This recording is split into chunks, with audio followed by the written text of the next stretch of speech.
প্রয়োজনে 10 টাকা চাঁদা দিয়ে হলো পরিশ্রমের সাথে থাকবো, আমরা উত্তর দিকে যাব না।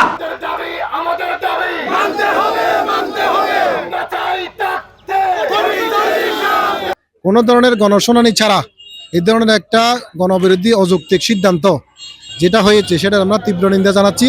আমরা এখনো প্রশাসনের কাছে, সরকারের কাছে আমরা উদাত্ত আহ্বান জানাবো, আপনারা গণশুনানি করেন।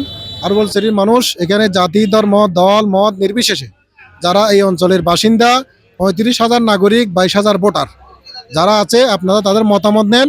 মতামতের ভিত্তিতে বক্তব্য আসবে, সে বক্তব্যের নিরিখে আপনারা জনগণের আকাঙ্ক্ষার বাস্তবায়ন করবেন। 10,000-এর মতো আমরা নাগরিক গণস্বাক্ষর নিয়ে আমরা সরকারি দপ্তরে যা যা করণীয় আছে তা করণীয় নিয়ে ইনশাল্লাহ আমরা এগিয়ে যাচ্ছি। আমাদের এখানে হারওয়ালছড়ি গুটি দুই এক ব্যক্তি এই হারওয়ালছড়িকে নিয়ে সিনেমিনি খেলার চেষ্টা করতেছে। আমরা তাদেরকে হুঁশিয়ার করতে যাচ্ছি আজকে এখান থেকে, মানববন্ধন কর্মসূচি থেকে, যে আপনারা হারওয়ালছড়ি জনগণকে নিয়ে আপনারা সিনেমিনি খেলবেন না। উত্তরের যে বর্তমান নতুন সরকারের গেজেট অনুযায়ী যে নতুন উপজেলা সদরের ম্যাপ নতুন করে স্থান নির্ধারণ করার যে নির্দেশনা রয়েছে, সেই নির্দেশনা অনুযায়ী আমরা অনুমান করতে পারছি যে উপজেলাটা যদি মাঝামাঝি হয় তাহলে সেটা দাঁতমারা এবং নারায়ণহাটের মাঝামাঝি হতে পারে, যেখানে আমাদের হারওয়ালছড়ির জনগণকে সম্পৃক্ত করা আদৌ কোনো যৌক্তিক নয়। তাই আমাদের সকল জনগণের একটাই দাবি, হারওয়ালছড়িবাসীর, আমরা মূল ফটিকছড়ির সাথে থাকতে চাই। 10 টাকা চাঁদা দিয়ে হলো পরিশ্রমের সাথে থাকবো, আমরা উত্তর দিকে যাব না। দক্ষিণ দিকে যাওয়ার জন্য এই 30-35 হাজার হারওয়ালছড়িবাসী প্রয়োজনে 10 টাকা চাঁদা দিয়ে আমরা পরিশ্রম যাচ্ছি।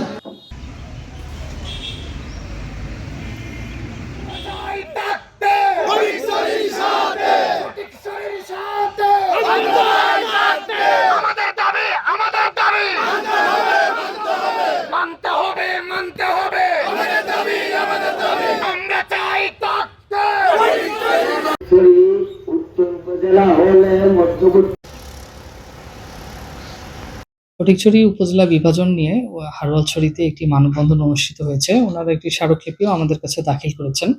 তবে এই বিষয়টি নিয়ে ইতিমধ্যে 2টি রিট পিটিশন দায়ের করা হয়েছে।